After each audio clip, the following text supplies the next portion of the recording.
سيدنا مولانا محمد المختار وآله الأطهار وأصحابه الأعداد نعم الله وإفضاله. اللهم ارزقنا الصدق في القول والإخلاص في العمل.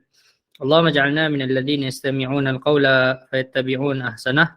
اللهم ارزقنا فهم النبيين، حفظ المرسلين، إلهام الملائكة المقربين، بجاه سيد الأولين والآخرين. يا حليم خلقنا بخلق الحلم وحققنا بحقائق العلم. سبحانك لا علم لنا إلا ما علمتنا إنك أنت العليم الحكيم.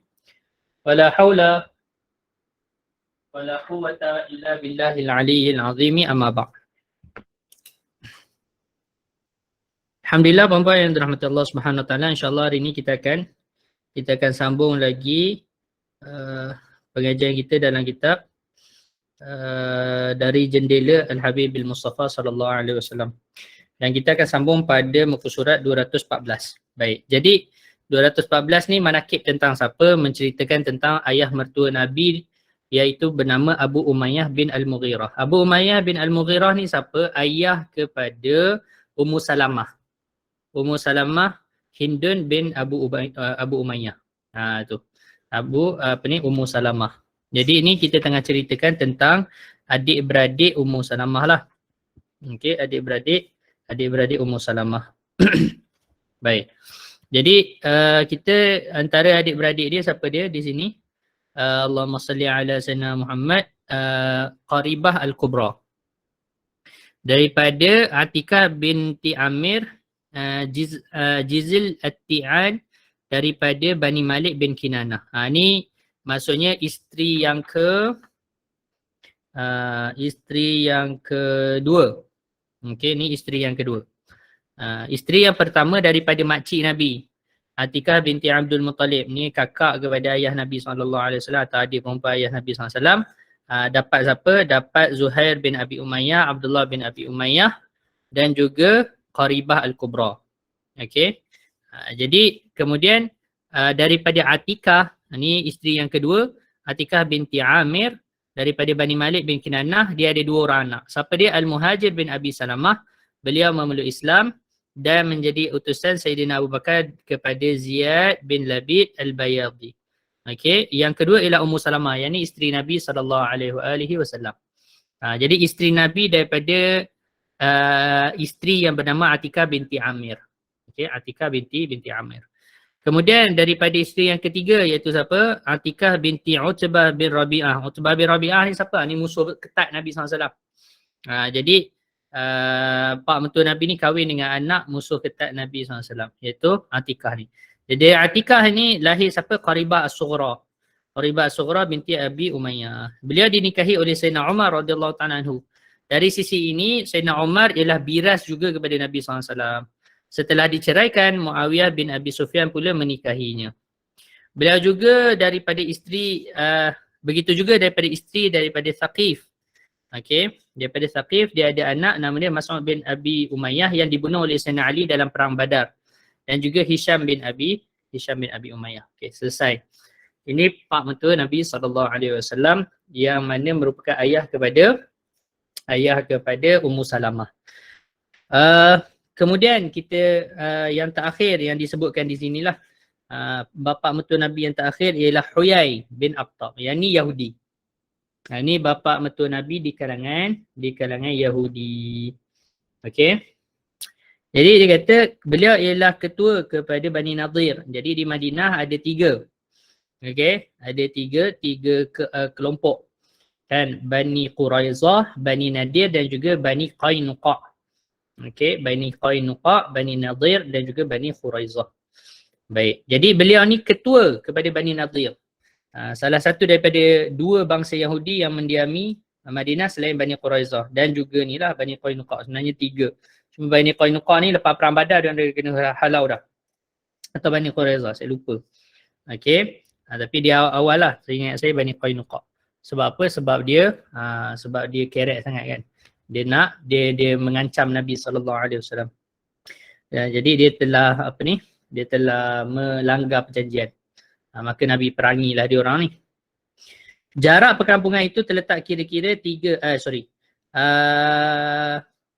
kawasan perkampungan mereka terletak di Wadi Muzainik di tenggara kota suci Madinah Al-Munawwarah. Tenggara Madinah kan? Mana tenggara Madinah ni? Kan? Madinah Al-Munawwarah. Okay, kalau kita tengok Madinah, Madinatul Rasul sallallahu alaihi wasallam.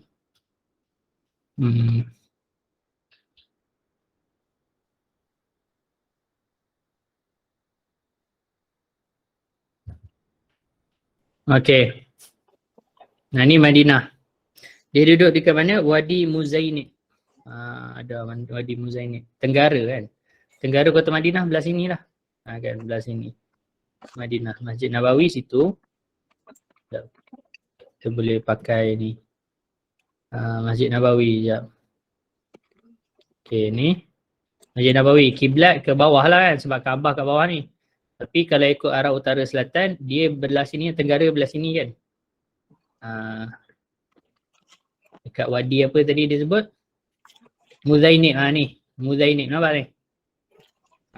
Tu Wadi Muzainib. Boleh? Nampak? Situ tenggara. Jadi dia berdekatan dengan mana ni? Syarat korban. Okay. Dekat sinilah. Ni kawasan. Ni kawasan perkampungan Yahudi. Okay. So dia dekat belakang ni. Kalau dari Masjid Quba straight je. Dari Masjid Quba straight. Kalau perempuan ada, tuan-tuan perempuan ada kesempatan pergi Madinah kan. Try lah sekali jalan kaki dari Masjid Nabawi pergi Quba jalan kaki. So kan. Lepas subuh tu terus gerak. So sejuk-sejuk kita tak terasa sangat. Balik tu naik teksi pun tak apa. Kan. Tapi pergi tu jalan kaki. Macam mana Nabi SAW pergi jalan kaki. Okay. Kita nak ambil sunnah tu kan. So try lah. Baik, khalas. Kemudian kira-kira 1 kilometer dari Masjid Quba tu. 3 kilometer dari Masjid Nabawi, kira 1 kilometer dari Masjid Quba. Baik. Beliau sangat memusuhi Nabi SAW sehinggalah akhirnya pada perang Bani Nadir, beliau bersama dengan kaumnya diusir dari perkampungan mereka. Mereka menuju ke Khaybar dan sebahagian lain menuju ke Syam. Jadi ketika perang Khaybar ni lah Nabi perang sekali lagi, Nabi tawan dia orang.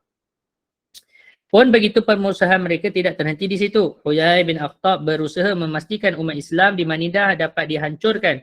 Lalu mula mengatur pergerakan. Beliau pada awalnya pergi bertemu dengan Abu Sufyan yang merupakan bapa mertua Nabi akhirnya untuk merancang serangan ke atas Madinah. Setelah pertemuan dengan wakil pembesar Quraisy, Huyai pergi pula bertemu dengan para pembesar kaum Ghatafan. Okey, bangsa Arab kedua terbesar. Ada yang terbuka mikrofon tu. Puan Siti Nurzu. Tolong tutup mikrofon Mohon tak perasan. Jadi Allahumma salli ala Sayyidina Muhammad. Kat mana tadi? Kaum Ghatafan. Okey. Kemudian yang kedua lagi. Dan kemudian dia tuduh, dia kata ada dokumen daripada SPRM bahawa Nazlah telah disiasat oleh SPRM berkaitan dengan tanah 1 juta. Tapi semalam Najib menarik balik dakwaan tersebut bahawa tentang 1 juta itu dia kata okey tak ada yang benar. Siti, tutup mikrofon. Okey, tak ada. Jadi tak adalah benda tu. Tutup mikrofon. Terganggu.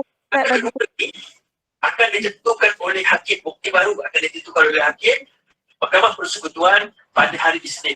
Okey, itu merupakan sebab dia tak sedar tu.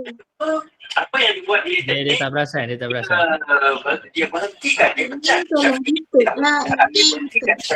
Dia pecat lah. Daripada kes yang ni 42 juta, kes lain dia ada. Syafi'i okey, dalam kes 42 juta ni dia pecat. Dia pecat Syafi'i. Kemudian dia cakapkan Syafi'i dia bangsa. Dia punya baru nampak tutup tapi terbuka siapa bercakap pun mana tarik baru sebab mereka nak prepare. Boleh je pergi dekat dia punya tu, tekan silent. Boleh. Dia ada gambar mikrofon kat dia tu. Dah silent Ustaz. Nak meneruskan. Oh ya ke? Suara datang dari mana? Offkan lah. Coba off kan je. Disebabkan oleh perkara ini, saya maka para jual. Cuba off je. Tuan Syed ada merupakan kenyataan. Dia kata, Yang biasanya dia dengar ceramah lain. bahawa sekiranya Kan, kes ini terus orang lain hari berhenti, faham-faham. mereka mengambil keputusan Jadi dia dah ini daripada menjadi peguam najib. nak buat ni. Ada yang tanya saya. Opa jadikan saya admin. Opa jadikan saya admin. Okey. Sekejap. Menurut hakim tadi, Maaf kalau Ustaz banyak kepadanya cerita. Sebabnya bahawa aku bingung. di dalam dalam satu ini akan didengar pada hari Isnin ini, sekiranya diterima, maka kes utama iaitu kes sama ada Najib bersalah atau tidak akan ditunda. Boleh Ustaz. Kalau ditolak, maka dia Okey. akan diteruskan seperti biasa. Itu yang pertama. Kedua, apa implikasi Dah. Alhamdulillah, terima kasih Ustaz. Boleh je. Opa kena pergi dekat dia tu. Dia akan keluar 3 gambar. Kena tekan silentkan dia tu. Tapi tak apalah. Khair insyaAllah. Maaf. Ustaz maaf perempuan, maaf. Sila. Okey, baik. Jadi Huyai bin Akhtab ni dia pergi jumpa dengan siapa? Dia pergi jumpa pertama dengan Allahumma salli ala sayyidina Muhammad. Dia akan jumpa dengan Abu Sufyan. Okey. Jadi dia ajak orang Quraisy. Yang pertama. Yang kedua dia ajak siapa? Kaum Ghatafan. Ni pun pembesar agak. Pembesar di kalangan di kalangan bangsa Quraisy. Okey. Yang mana dia ni bertemu dengan bangsa Quraisy pada Mudar bin Nizar ni. Dia orang satu family lah sebenarnya. Ke atas tu satu family. Kemudian kerana Ghatafan berketurunan daripada Qais bin Ghailan bin Mudar bin Nizar. Okey. Tu dia punya susu galuh dia. Maka kabilah-kabilah Arab yang lain turut bergabung dengan dua kabilah Arab yang besar ni, Quraisy dengan Ghatafan ni. Sebab itu ketika ni perang apa? Perang Ahzab. Ni perang ataupun kita panggil perang Khandaq. Okey, untuk sama-sama bergerak menuju ke Madinah dalam misi memerangi umat Islam. Ketika itu tentera Arab dipimpin oleh Abu Sufyan. Huyai bin Akhtab tidak berhenti di situ. Beliau bertemu pula dengan pemimpin Yahudi Bani Quraizah. Yahudi Bani Quraizah ni yang terakhir sekali dan dia kena bunuh lah. Bani Quraizah ni dia yang kena bunuh. Kan, Bani Nadir dan yang first kali Bani Qainuqa dia terlepas sebab apa? Sebab munafik kan. Abdullah bin Ubay selamatkan dia orang. Tu jahat munafik ni kan. Jahat munafik ni. Sebab tu eloklah duduk dalam neraka tu. Okey. Jadi Allahumma salli ala sayyidina tapi Bani Quraizah ni dia tak terlepas. Jadi yang mendiami persekitaran Madinah untuk mengajak mereka menyertai komplot ini. Akhirnya Bani Quraizah mengkhianati janji mereka. Asalnya dia tak nak. Sebab dia kata, tengok kau ni kan, kau dah khianat Nabi, kau kena halau kan. Tengok. Lepas tu dia tapi Allahumma salli ala sayyidina Muhammad. Huyai ni dipandai kan. Dia kata kau jangan ni, kita orang ni ramai tau, kita orang ni 10,000 orang. Kalau kau tak bersama kita orang, kau sekali akan hancur kan. Jadi baik kau bersama dengan kita orang. Jadi di situ baru dia ni kan, dia tak berani. Jadi dia pun mengkhianati perjanjian. Maka Madinah ketika itu dikepung dari depan oleh orang musyrikin dan belakang daripada orang Yahudi ni kan, Bani Quraizah. Jadi akhirnya mereka mengkhianati janji mereka dengan umat Islam di Madinah dan bersetuju untuk bekerjasama dengan tentera Arab dalam memerangi Madinah. Namun Allah menggagalkan usaha mereka sehingga tentera Arab akhirnya berundur. Maka tentera Islam akhirnya diarahkan pula untuk menuju ke Bani Quraizah. Dan itu Nabi dah rehat. Kemudian Malaikat Jibril kata tak settle lagi ni, pergi settlekan Bani Quraizah tu kan. Nabi keluar balik bersama dengan para sahabat untuk pergi perangi Bani Quraizah ni. Lalu untuk menjatuhkan hukuman atas pengkhianatan mereka. Lalu semua lelaki yang sudah cukup umur dijatuhkan hukuman bunuh. Sedang perempuan dan kanak-kanak dikeluarkan dari Madinah. Huyai bin Akhtab konsisten bersama dengan Bani Quraizah, lalu akhirnya beliau juga dijatuhi hukuman bunuh. Tapi Huyai ni dia mati bukan dekat situ lah. Dia mati dekat, mungkin dia mati, seingat saya dia mati kat Khaybar. Okay, dia mati kat Khaybar. Allah Alam. Sebab lepas daripada perang Ahzab ketika itu orang Arab semua dah tak berani dah. Jadi Nabi pergi ke Khaybar kan. Nabi pergi Khaybar serang tentera Yahudi yang ada dekat Khaybar. Jadi Masya Allah lah. Perang Khaybar ni antara perang yang menarik lah. Tapi jarang diceritakan tentang perang Khaybar. Boleh? Wallahu alam. Bab ke-8. Okay, bab ke-8 ni cerita pasal apa? Cerita pasal menantu Nabi SAW. Yang pertama, Sayyidina Abu Al-As bin Ar-Rabi'. Abu Al-As bin Rabi' Al-Abshami Al-Quraisy adalah seorang pemuda yang kaya dan mempunyai rupa paras yang indah menarik. Beliau hidup di kemuncak kemewahan kerana beliau merupakan dalam kalangan keluarga bangsawan. Beliau mewarisi dari kaum Quraisy bakat dan keterampilan berdagang pada 2 musim. Musim dingin dan musim panas. Beliau sentiasa keluar berniaga ke Yaman dan Syam. Kafilahnya mencapai 200 orang dan 100 ekor unta. Besar ni. Kan? 100 orang 200 ekor unta ni besar. 200 orang 100 ekor unta ni besar. Kan? Yelah bayanglah 1 ekor unta pun dah 10,000. 10 ekor dah 100,000. 100 ekor tak sejuta. Jadi ni besar lah. Dagangan yang besar lah. Bukan kedai runcit lah kan. Ni bukan kedai runcit kampung. Ni memang dagang-dagang yang perdagangan yang besar. Bahkan masyarakat menyerahkan barang-barang untuk diniagakan olehnya. Dalam masa yang sama, Sayyidatina Khadijah binti Khuwailid ialah ibu saudara kepada Abu Al-As. Setelah cukup usia, Abu Al-As menikahi Sayyidatina Zainab binti Rasulullah SAW. Namun ketika Rasulullah mengajak kepada risalah Islam, beliau antara yang menolaknya. Kerana pertentangan antara Rasulullah dan kaum kafir Quraisy semakin meningkat, orang musyrikin meminta beliau untuk menceraikan Zainab, anak kepada musuh yang ditentang oleh mereka. Namun kerana Zainab sangat dicintai oleh Abu Al-As, beliau tidak mahu menceraikan Zainab. Setelah Rasulullah berhijrah ke Madinah, kaum Quraisy memerangi Nabi SAW di Badar. Abu Al-As terpaksa menyertai pihak musyrikin dalam penentang orang-orang Islam. Akhirnya beliau ditawan dalam perang Badar. Rasulullah mewajibkan setiap tawanan menebus diri mereka jika ingin bebas. Baginda menetapkan tebusan itu antara 1,000 ke 4,000 dirham. Akhirnya Sayyidatina Zainab mengirim utusan ke Madinah untuk menebus suaminya. Dalam tebusan tersebut termasuk juga kalung Sayyidatina Khadijah binti Khuwailid radhiyallahu anha yang pernah dihadiahkan kepadanya. Lantas wajah Rasulullah SAW pun berubah menjadi sedih. Sejurus melihat kalung tersebut. Rasulullah Baginda SAW menoleh ke arah para sahabat yang hadir di sekitarnya lalu meminta persetujuan mereka untuk dipulangkan semula kalung ini kepada Sayyidatina Zainab radhiyallahu anha dan Abu Al-As dibenarkan bebas tanpa tebusan. Mereka pun bersetuju. Rasulullah SAW pun membebaskan Abu Al-As dengan syarat beliau menghantar Sayyidatina Zainab semula kepada Baginda SAW.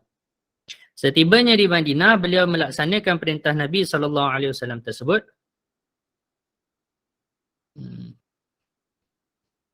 Nabi SAW tersebut pada ketika itu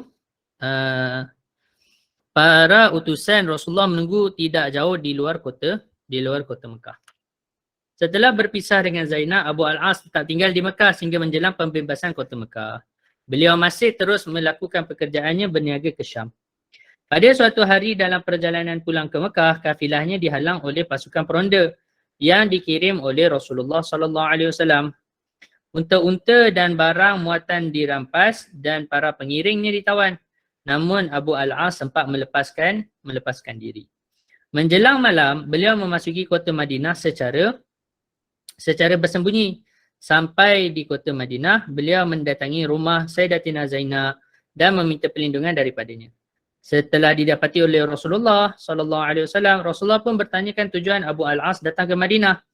Beliau meminta agar dipulangkan semua yang dirampas tersebut kerana semua adalah barang amanah ahli perniagaan di Mekah. Abu Al-As sekali lagi dibebaskan oleh Rasulullah SAW, seluruh hartanya dikembalikan lagi. Beliau pun berangkat ke Mekah membawa kafilah dan barang dagangan kaum Quraisy. Setibanya di kota Mekah, beliau menyelesaikan segala tugas dan amanahnya. Kemudian beliau berbicara, maka kini dengarkan, aku bersaksi bahawa tidak ada Tuhan selain Allah dan Muhammad sesungguhnya utusan Allah. Demi Allah tidak ada halangan yang menghalangiku untuk menyatakan keislamanku kepada Muhammad ketika berada di Madinah, kecuali kekhawatiranku terhadap sangkaan kalian dan menyangka aku masuk Islam kerana ingin mendapatkan dan mengambil harta kalian. Kini setelah Allah memulangkannya semula kepada kalian dan menyelesaikan tanggungjawabku, maka aku menyatakan masuk Islam. Abu Al-As akhirnya keluar dari Mekah dan menemui Rasulullah di Madinah dan menyatakan keislamannya. Baginda menyambut kedatangannya dan menyerahkan Sayyidatina Zainab kembali kepadanya. Radhiyallahu anhu. Okay. Yang kedua ialah Sayyidina ini untuk anak perempuan Nabi yang pertama. Kan? Jadi Nabi ada 4 menantu je lah. Okay, Nabi ada 4, tak juga 4 menantu. Lebih lah sebab anak Nabi ada yang diceraikan kan. Okay, tetapi untuk anak-anak perempuan lah. Sebab anak lelaki Nabi semuanya wafat kan. Jadi ini yang pertama, iaitu untuk anak Nabi yang pertama, perempuan yang pertama iaitulah Sayyidah Zainab. Yang kedua ialah Sayyidina Uthman bin Affan. Namanya ialah Uthman bin Affan bin Abi Al-As bin Umayyah bin Abdul Syams bin Abdul Manaf bin Qusay. Beliau dari keturunan Umayyah bin Abdul Syams bin Abdul Manaf seperti Sayyidina Abu Sufyan radhiyallahu anhu. Bondanya pula ialah Arwah binti Quraish bin Rabi'ah bin Habib bin Abdul Syams bin Abdul Manaf. Sayyidina Uthman merupakan anak saudara. Dan menantu Rasulullah sallallahu alaihi wasallam. Beliau digelar Zu Nurain. Okey, Zu An-Nurain kerana berkahwin dengan 2 orang puteri Rasulullah sallallahu alaihi wasallam iaitu Sayyidatina Ruqayyah radhiyallahu anha dan kemudiannya setelah beliau meninggal dinikahkan pula dengan Sayyidatina Ummi Kulthum radhiyallahu anha.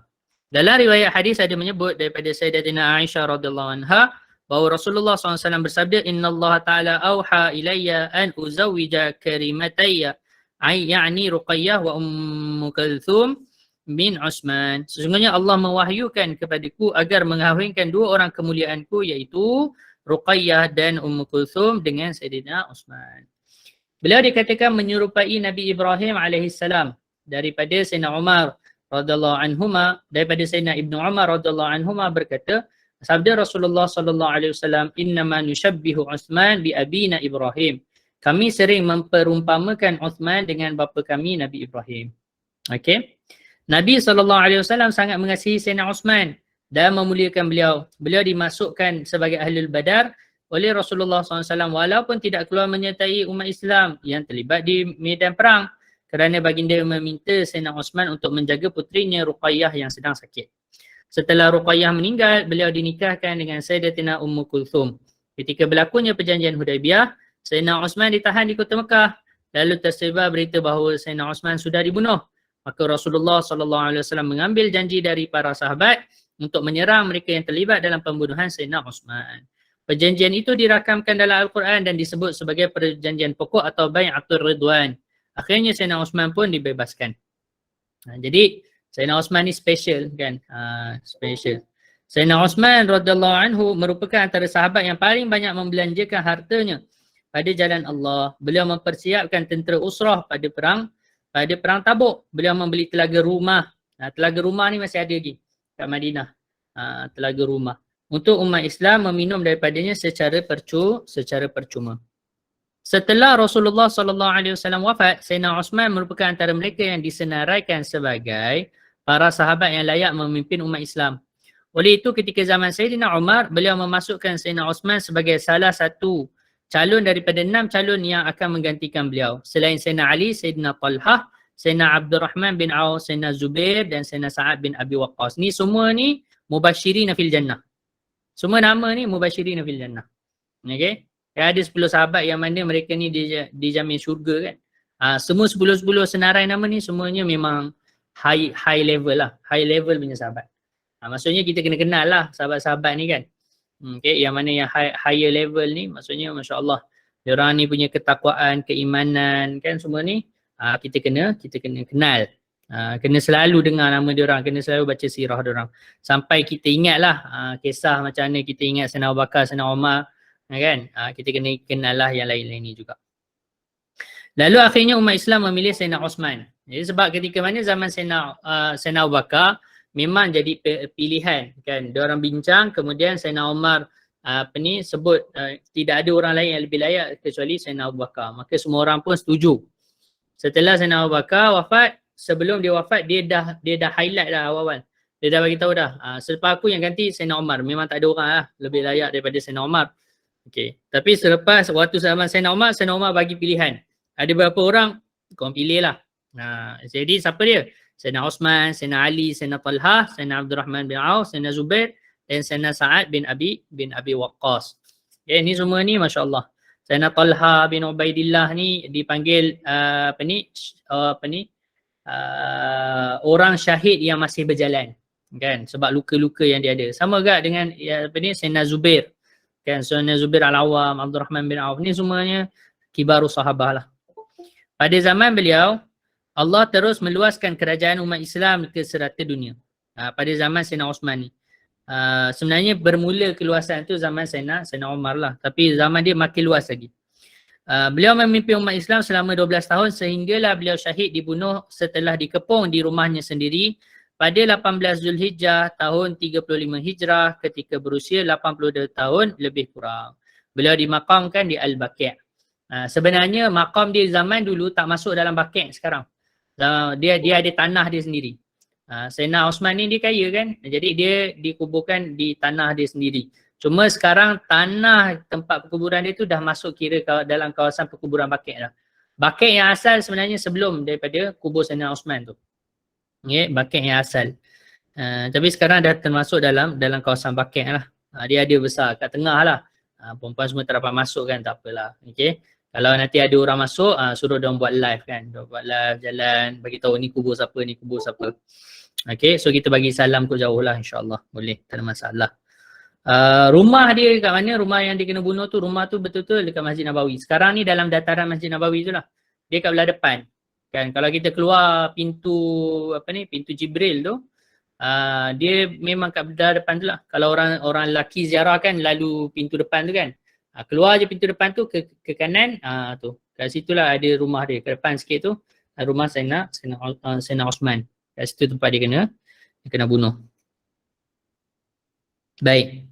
Mimpi Sayyidina Osman bersama Rasulullah SAW. Al-Hafiz As-Suyuti dan lain-lain meriwayatkan detik-detik ketika Sayyidina Osman dikepung oleh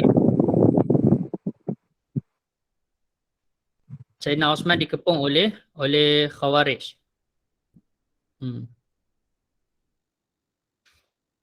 Okey, yang ingin membunuh beliau. Sayyidina Osman mengutuskan kepada Abdullah bin Salam dalam keadaan beliau sedang dikepung, lalu beliau pun masuk menghadapnya. Maka Sayyidina Osman berkata, angkat kepalamu, maka lihatlah tingkap ini kerana sesungguhnya Rasulullah SAW telah muncul daripadanya pada waktu malam lalu bersabda, Ya Osman, ahasaruka, wahai Osman, adakah mereka telah mengepungmu? Maka saya menjawab kepada Rasulullah, benar. Lalu baginda menurunkan kepadaku suatu bekas air. Lalu saya pun meminum daripadanya. Maka saya dapati betapa sejuknya hatiku dengan demikian. Maka baginda bersabda, in syi'ta da'autullah fanasaraka alaihim wa in syi'ta aftarta indana. Jika kamu inginkan, maka saya akan doakan kamu lalu Allah akan membantumu ke atas mereka. Namun jika kamu mahu, kamu boleh berbuka puasa bersama-sama kami. Ini Masya Allah. Jadi dia nak pilih apa? Of course lah, pilih berbuka bersama dengan Nabi dalam syurga. Kan? Maka Abdullah berkata, saya bertanya kepadanya, apa pilihanmu? Abdullah bin Salam. Beliau berkata, berbuka puasa di sisi baginda SAW. Lalu Abdullah pulang semula ke rumahnya. Ketika siangnya beliau berkata kepada anaknya, keluar lalu lihatlah apa yang sedang dilakukan oleh Osman. Beliau sudah semestinya tidak hidup lagi sekarang. Maka dia berpaling kepadanya dan berkata semula kepada ayahnya, lelaki tersebut telah dibunuh, semoga Allah merahmatinya. Baik, selesai. Keluarga dan keturunan beliau. Beliau menikahi 5 orang perempuan lain setelah meninggalnya Ummu Kulthum. Antara yang terakhir adalah Nailah binti Farafisah, atau sebagian sebut Farafisah. Okey. Nailah ni yang menyaksikan peristiwa pembunuhan suaminya di rumahnya sendiri. Dan katanya dia antara yang tahan dengan tangan dia, dengan jari dia terputus sebab tahan pedang. Kan? Anak-anak beliau adalah daripada Ummu Amru bin Jundub bin Amru Ad-Dusi, Abban bin Uthman. Beliau memerintah Madinah pada zaman Abdul Malik selama 7 tahun. Akhirnya setelah diturunkan, beliau meninggal dunia pada zaman Yazid bin Abdul Malik.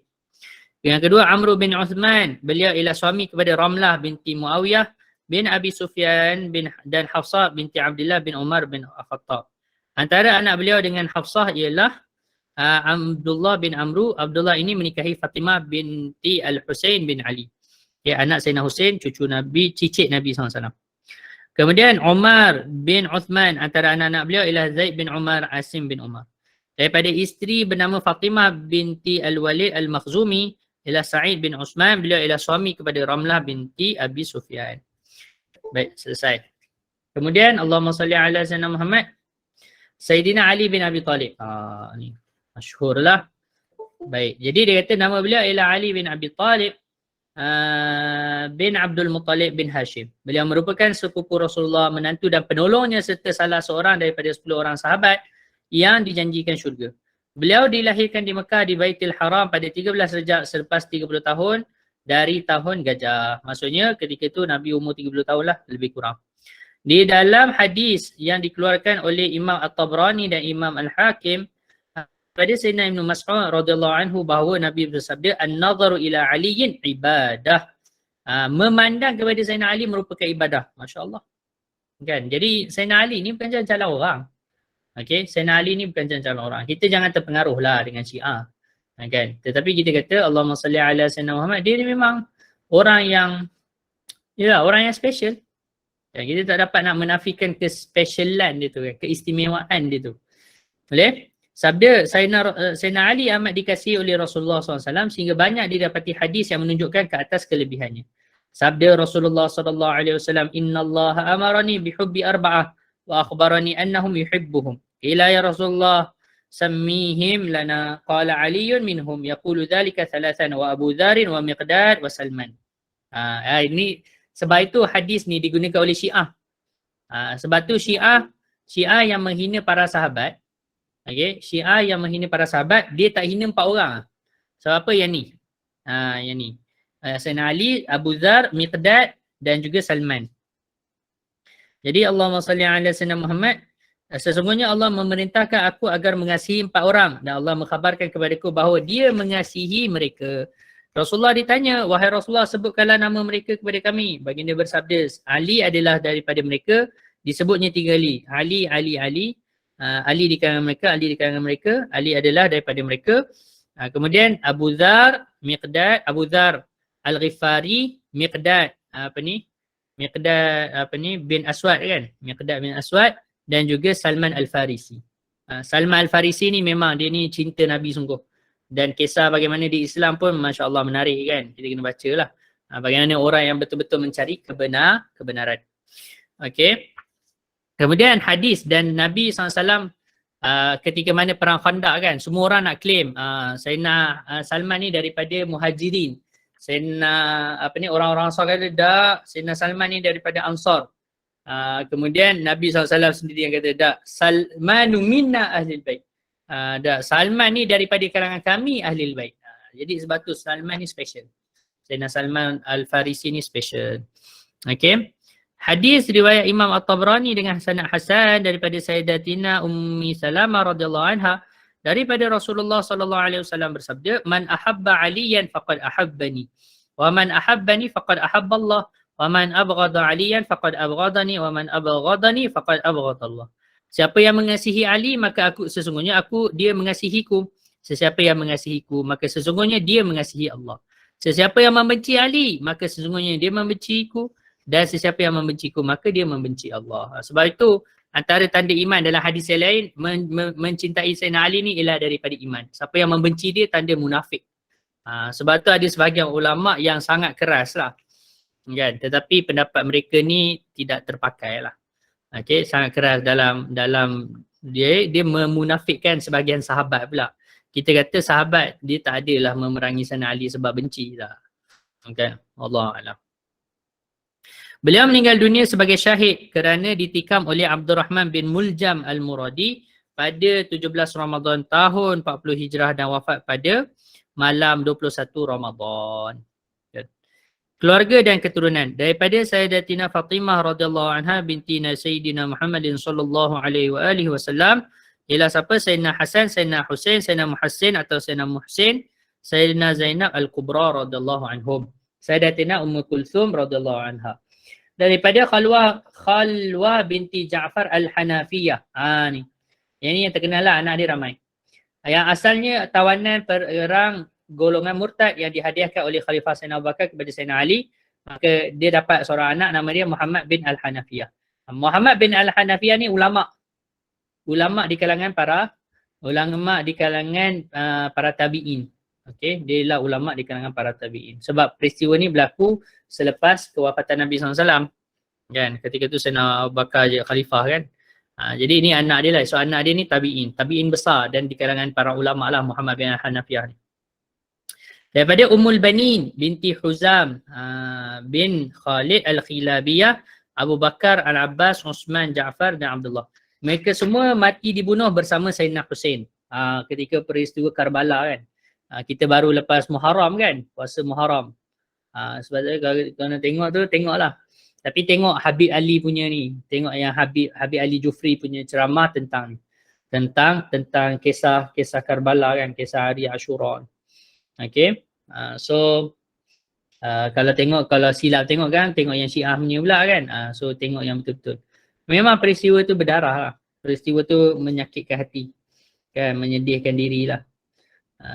Daripada Ummul Walad, Muhammad Al-Asghar juga mati dibunuh bersama Sayyidina Hussein.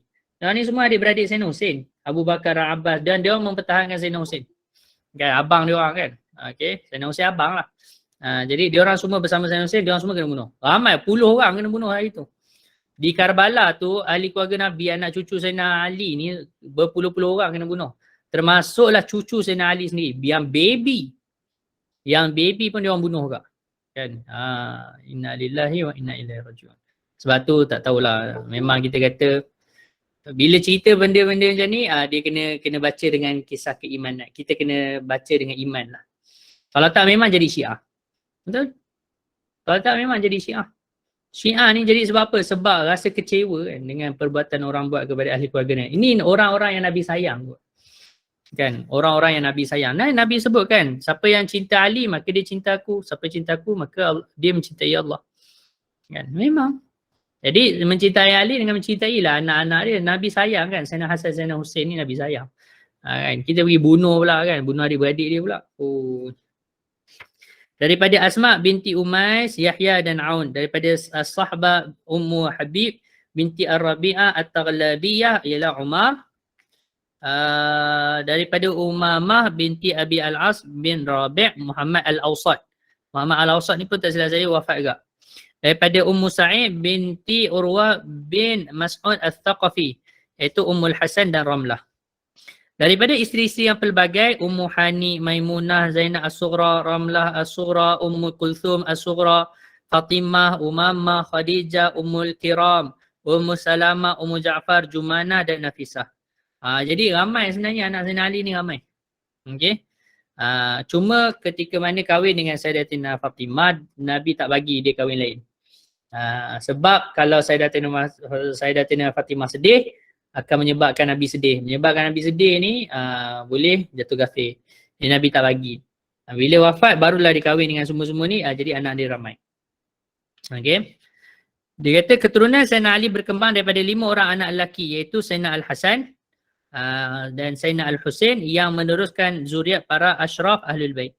Begitu juga 3 orang lain, iaitu Muhammad Al-Hanafiyah, Al-Abbas bin Al-Kilabiyah dan Umar bin At-Taghlabiyah. Tadi. Okey, so berkembangnya dekat sinilah. Cuma yang bawah daripada Muhammad Hanafiyah, Abbas, Kilabiyah dan juga Umar At-Taghlabiyah ni kita tak biasa kenal lah. Yang biasa kalau Al-Hasani dia akan sebut Al-Hasani. Contohnya macam Raja Morocco. Raja Morocco dia Al-Hasani lah. Ramailah ulama Al-Hasani ni ramai. Kan, terutama di Mesir, di Morocco lah terutamanya. Okey, ramai para ulama, para aulia pun ramai Al-Hasani. Al-Husaini yang paling masyhur ramai juga, tapi yang paling masyhur dekat Yaman. Dan Malaysia ni sebenarnya cabang Yaman lah. Malaysia yang ada kat Malaysia ni semua cabang-cabang daripada Yaman. Semuanya datang daripada Yaman. Boleh? Kalau selesai. Cucu-cucu para cucunda Nabi Muhammad SAW. Okey. Daripada Zainab binti Rasulullah SAW dan suaminya Abu Al-As.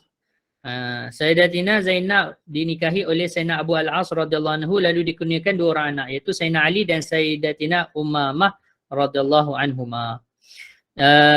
Sayyidina Ali bin Abu Al-As bin Rabi', beliau ialah Ali bin Abi Al-As bin Rabi' bin Abdul Uzza bin Abdul Syam bin Abdul Manaf, yang mana ibundanya ialah Sayyidatina Zainab dan datuknya ialah Sayyidina Rasulullah sallallahu alaihi wasallam. Okey. Beliau disusukan di Bani Qadirah dengan perhubungan daripada Sayyidina Rasulullah. Kerana pada ketika itu Abu Al-As masih lagi seorang musyrik. Beliau meninggal dunia ketika masih kecil setelah kematian ibunya Sayyidatina Zainab. Ketika Nabi SAW dan bapanya Abu Al-As masih hidup. Kemudian Sayyidatina Ummamah binti Al-As. Beliau ialah Ummamah binti Al-As bin Ar-Rabi' bin Abdul Uzza bin Abdi Syam bin Abdi Manaf. Sayyidina Ummamah pernah didukung oleh Nabi SAW ketika sedang mengerjakan solat. Beliau juga, Rasulullah juga pernah menghadiahkan kalungan loket kepada beliau ketika masih kecil. Ketika beliau meningkat dewasa dengan wasiat daripada Sayyidatina Fatimah radhiyallahu anha, Sayyidina Ali bin Abi Talib menikahinya. Sebab Sayyidatina Ummamah yang juga merupakan cucu kepada sepupu beliau. Dengan dinikahkan oleh Sayyidina Zubair bin Awam. Setelah Sayyidina Ali cedera, beliau mewasiatkan agar anak sepupunya Sayyidina Al-Mughirah bin Naufal bin Al-Haris bin Abdul Muttalib menikahi Sayyidatina Ummamah setelah kematiannya. Maka setelah beliau meninggal dunia, Sayyidina Al-Mughirah yang menikahinya dan dikurniakan seorang anak bernama Yahya Al-Mughirah. Sayyidina Ummamah meninggal dunia dan dalam kehidupan Sayyidina Al-Mughirah pada usia 50 tahun. Tu Ummamah tu dia dapat seorang anak nama dia Muhammad Al-Awsat tu. Kalau kita tengok balik muka surat belakang 228 tu, Ummamah ni siapa? Ummamah ni ialah anak kepada Sayyidah Zainab. Jadi anak kepada sepupu. Kalau sepupu boleh kahwin, anak sepupu lagi lah boleh kahwin. Tak ada masalah kan? Okey. Baik. Dan dia pun dah Sayyidatina Fatimah pun dah wafat kan. So tak ada masalah apa pun. Okey. Yang tak boleh kumpulkan adik-beradik kan.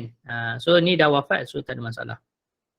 Dalam kitab Al-Ansar Al-Ashraf disebutkan bahawa Sayyidatina Ummamah mempunyai dua orang anak, iaitu Sayyidina Muhammad Al-Awsat bin Sayyidina Ali radhiyallahu anhu dan Sayyidina Yahya bin Sayyidina Al-Mughirah, wallahu a'lam. Daripada Ruqayyah binti Rasulullah SAW dan suaminya Uthman bin Affan. Sayyidina Abdullah bin Uthman bin Affan. Beliau ialah Abdullah bin Uthman bin Affan, cucu Rasulullah SAW. Ibunya ialah Ruqayyah binti Sayyidina Muhammad SAW. Beliau dilahirkan ketika Sayyidina Uthman dan Sayyidina Ruqayyah berhijrah ke Habsyah. Beliau meninggal dunia ketika berusia 8 tahun, iaitu setahun sebelum ibunya meninggal dunia, iaitu pada tahun pertama hijrah atau kedua hijrah. Rasulullah SAW sendiri yang masuk ke dalam kuburnya untuk mengebumikannya. Cucu daripada Sayyidatina Fatimah binti Rasulullah SAW dan Sayyidina Ali. Siapa dia? Sayyidina Hasan bin Sayyidina Ali bin Abi Talib. Beliau ialah Sayyidina Hasan. Yang ni anak Sayyidina Ali yang paling sulung lah. Ni yang paling abang. Dan dia khalifah yang ke-5. Sayyidina Ali ni, Sayyidina Hasan ni ialah khalifah yang ke-5. Khalifah pertama Sayyidina Abu Bakar, khalifah kedua Sayyidina Umar, khalifah ketiga Sayyidina Uthman. Khalifah keempat bapa dia Sayyidina Ali.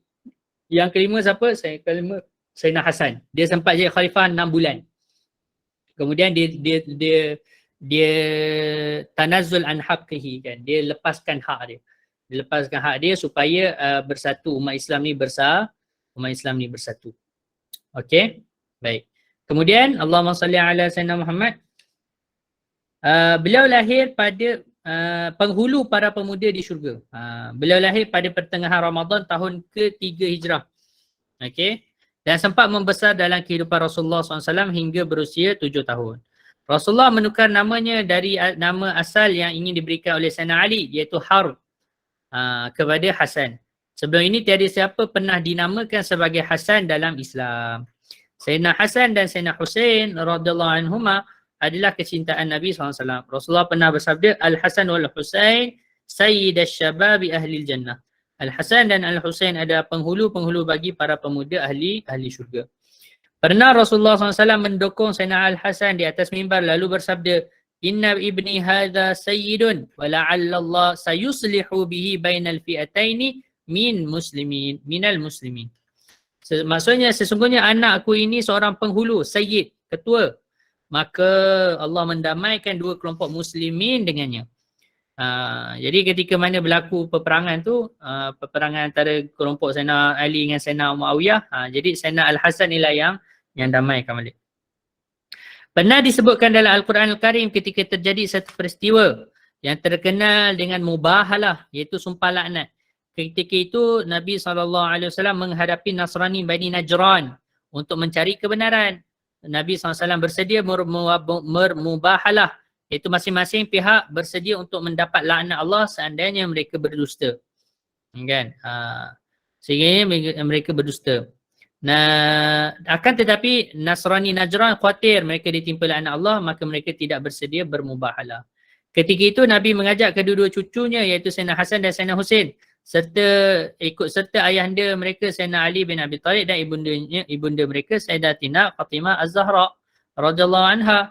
Dalam ayat Al-Quran surah Ali Imran ayat 61 Allah berfirman, "Faman hajjaka fihi min ba'di ma ja'aka minal ilm faqul ta'alau nad'u abna'ana wa abna'akum wa nisa'ana wa nisa'akum wa anfusana wa anfusakum thumma nabtahil fanaj'al la'natallahi 'alal kadhibin." Memang tak beranilah. Kemudian sesiapa yang membantahmu wahai Muhammad mengenainya, sesudah engkau beroleh pengetahuan yang benar, maka katakanlah kepada mereka, marilah kita memanggil anak-anak kami dan anak-anak kamu, perempuan-perempuan kami dan perempuan-perempuan kamu, dan diri kami dan diri kamu. Kemudian kita memohon kepada Allah dengan bersungguh-sungguh serta kita meminta supaya laknat Allah ditimpakan kepada orang-orang berdusta. Ini nama dia sumpah laknat kan, mubahalah ni. Kat Malaysia ni 2-3 kali jugalah orang buat kan. Sebab politik lah, sebab apalah kan. Tapi dulu antara yang buat ni ialah Al-Arqam kan. Dan kata guru saya, sampai je tarikh yang dia sumpah tu, memang makan diri lah. Tu makan diri. Wallahualam. Kan. Okay, kalau tengok berdasarkan apa yang dia punya sumpah tu, akhirnya waktu tarikh yang kita panggil apa, yang dijanjikan tu, akhirnya dia kena tangkap. Ya, dia kena tangkap. Wallahualam. Jadi jangan main-main lah dengan sumpah laknat ni kan. Orang sekarang kan mudah-mudah je sumpah-sumpah kan. Sumpah ni macam dah tak ada nilai. Orang tak takut kan. Pegang Quran. Saya bersumpah atas nama Allah dengan pegang Quran lagi kan. Dia ni tak risau ni. Kan. Orang dulu kan kita cerita apa, jangan main sumpah-sumpah kan kena panah petir kan. Sebab orang dulu memang macam tu. Kan, buat macam-macam memang Allah Ta'ala tunjuk terus. Kan, Allah Ta'ala tunjuk terus. Zaman sekarang ni mungkinlah sebab dah orang semua pun dah tahu apa nak betul sangat kan. Itulah. Nabi SAW juga bersabda, wa kullu waladi Adam fa inna usbatahum li abihim ma qala waladu Fatimah. Fa inni ana abuhum wa usbatuhum. Semua anak Adam bernasab kepada ayah mereka kecuali anak-anak Fatimah, akulah ayah mereka dan akulah yang menurunkan mereka. Sebab itu kenapa mereka digelar keluarga Nabi, yang lain tak. Kan? Yang lain tidak digelar keluarga Nabi. Sebab apa? Sebab yang Nabi sebut hanyalah anak-anak Sayyidatina Fatimah, yang lain tak. Dan yang lain pun tak ada waris lah juga. Cuma nak kata Allahumma salli ala sayyidina Muhammad, yang betul-betul yang membawa nasab Nabi ni ialah ahli bait daripada anak-anak Sayyidatina Fatimah, khususnya Sayyidina Ali, Sayyidina Hasan dan Sayyidina Husain lah. Dan bil khusus Sayyidina Hasan dan Sayyidina Husain. Allah berfirman, "Qul la as'alukum alaihi ajra illa al-mawaddata fil qurba."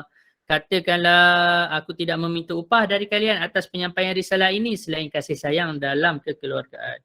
Dalam hadis Rasulullah SAW bersabda, "Allahumma inni uhibbuhu fa uhibbah." Okay. Dalam hadis Nabi kata apa? Maksudnya, wahai Allah, sesungguhnya aku mencintainya, Sayyidina Hasan, maka cintailah dia. Setelah wafatnya Rasulullah selama masa 30 tahun, Sayyidina Hasan berada dalam asuhan dan didikan ayahandanya, Sayyidina Ali radhiyallahu ta'ala anhu, sehingga ayahandanya syahid terbunuh dengan pedang beracun yang ditikam oleh Abdurrahman bin Muljam. Setelah wafat Sayyidina Ali, maka Sayyidina Hasan dipilih oleh umat Islam ketika itu sebagai pengganti Khalifah bin Abi Talib. Okey, pengganti Khalifah Ali bin Abi Talib radhiyallahu anhu. Muawiyah bin Abi Sufyan dia tak nak. Ni masalah dia lah kan. Tapi ialah kita tak cakap kecuali benda yang baik lah tentang sahabat-sahabat Nabi ni kan. Cuma dia tak nak enggan menerima khilafah Sayyidina Hasan ni lah. Mungkin Sayyidina Hasan ni muda. Lalu Hasan bersama 40,000 tenteranya dari penduduk Kufah berhadapan dengan tentera Muawiyah dari Syam. Ketika itu Al-Mughirah bin Naufal bin Haris bin Abdul Muttalib mewakili Sayyidina Al-Hasan di Kufah. Akhirnya ramai umat Islam gugur dalam pertembungan tersebut. Lalu Muawiyah bin Abi Sufyan mengirim perutusan kepada Sayyidina Hasan. Perutusan ini terdiri daripada Sayyidina Abdullah bin Amir radhiyallahu anhu, bekas penguasa di Basrah ketika Khalifah Osman, dan Sayyidina Abdurrahman bin Samurah. Perutusan Sayyidina Muawiyah itu menawarkan perdamaian kepada Sayyidina Hasan dan mendesak supaya menerima perdamaian tersebut. Tengok, Sayyidina Muawiyah dia tak boleh menang. Waktu lawan dengan Sayyidina Ali pun dia tak menang. Kan? Dia terpaksa angkat Quran kan. Tunjuk kita ni berhentilah genjatan senjata. Tak boleh, dia tak boleh lawan. Sayyidina Ali ni singa kan. Al-Haidar, gelaran dia apa? Al-Haidar. Sayyidina Ali Al-Haidar. Haidar ni apa? Singa yang mengaum. singa yang mengaum. Tu kalau nak bubuh nama anak singa kan, sedia je lah dia mengaum malam-malam ke apa kan. Tu. Sebab anak saya Hamzah kan. Hamzah pun sama, singa juga. So dengar je lah kan. Dia tak ada. Tapi Hamzah ni okey lah. Okey. Jadi Sayyidina Muawiyah tak boleh menang. Dia tak boleh menang. Lawan perang tak boleh menang. Jadi terpaksa lah. Terpaksa. Jadi sebab tu itulah. Adik tiri beliau iaitu Muhammad bin Al-Hanafiyah. Ni Muhammad bin Al-Hanafiyah tadi kita sebut kan. Mak dia Al-Hanafiyah tu menasihati Sayyidina Hasan untuk melepaskan kepimimpinannya untuk menghindari pertumpahan darah muslimin. Sebab orang Islam memang sanggup je perang. Untuk keluarga Nabi, dia orang sanggup perang. Okey, dia orang sanggup perang. Tak kisah kan. Yang penting kita kena pertahankan. Tak kisah. Tapi ada orang yang tengok bigger picture lah. Berapa ramai lagi. Ni kita panggil civil war lah. Perang saudara lah. Perang saudara. Yelah, hatta Bani Umayyah pun saudara lah. Consider saudara dekat lah. Diorang ni semua bawah Qusay kan. Qusay bin Kilab. Kan daripada anak-anak Sayyidina Abdul Manaf. Diorang ni semua anak-anak Sayyidina Abdul Manaf. Jadi adik-beradik je, tak jauh. Moyang Nabi dengan moyang Sayyidina Muawiyah ni adik-beradik. Kan, Sayyidina Abdul Syams tu kan, adik-beradik. So perang saudara lah, dia panggil civil war. Civil war ni tak ada kesudahan kan. Jadi dia kena ada orang mengalah lah. Okay. Maka Sayyidina Hasan menerima baik tawaran perdamaian dari Sayyidina Muawiyah. Sayyidina Hasan radhiyallahu anhu mengirim 2 orang utusan kepada Sayyidina Muawiyah radhiyallahu anhu, iaitu Sayyidina Amru bin Salama Al-Hamadani dan Sayyidina Muhammad bin Asyaf Al-Kindi untuk memperoleh kebenaran dengan tawaran Sayyidina Muawiyah dan juga untuk menyampaikan pendirian Sayyidina Hasan sendiri. Kenapa dia tak nak terima? Wallahu alam. Wallahu alam. Ke akhirat nanti kita tanyalah. Okey, wallahu alam.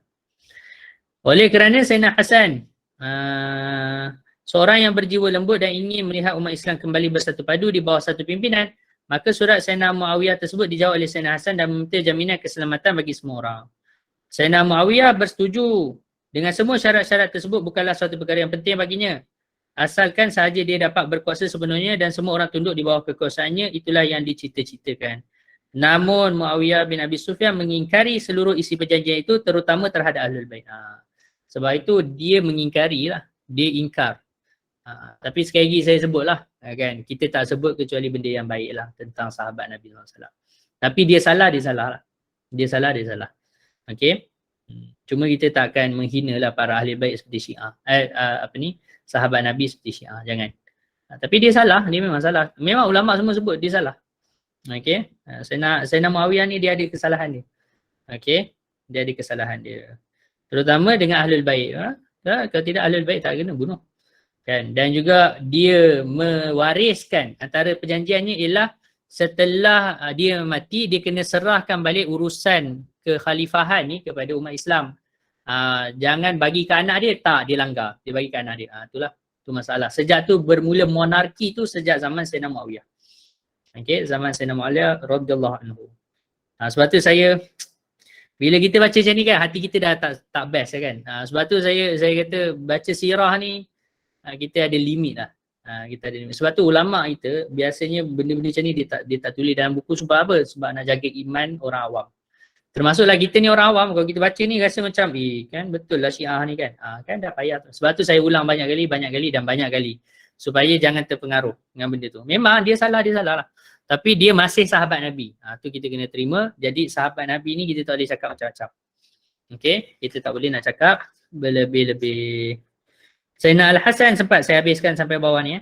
Sayyidina Al-Hasan sempat menjadi khalifah selama 6 bulan sahaja. Setelah menyerahkan kekuasaannya kepada Sayyidina Muawiyah, maka Sayyidina Al-Hasan radhiyallahu anhu dan keluarganya kembali ke Madinah dan menetap di situ sehingga beliau meninggal dunia pada hari Khamis 7 Safar tahun 49 Hijrah dalam usia 47 tahun. Sayyidina Hasan dimakamkan di Jannatul Baqi'.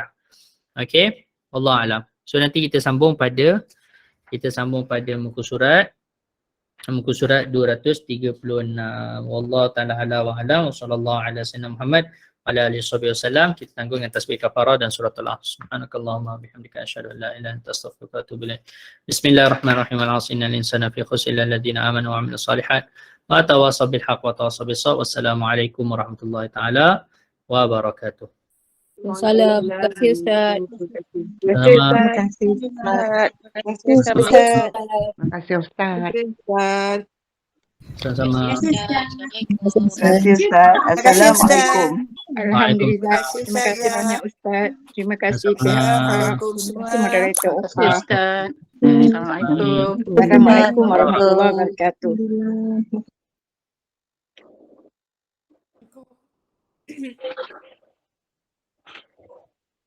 Terima kasih semua. Kita jumpa 5.30 bersama Ustaz Mansuri ya.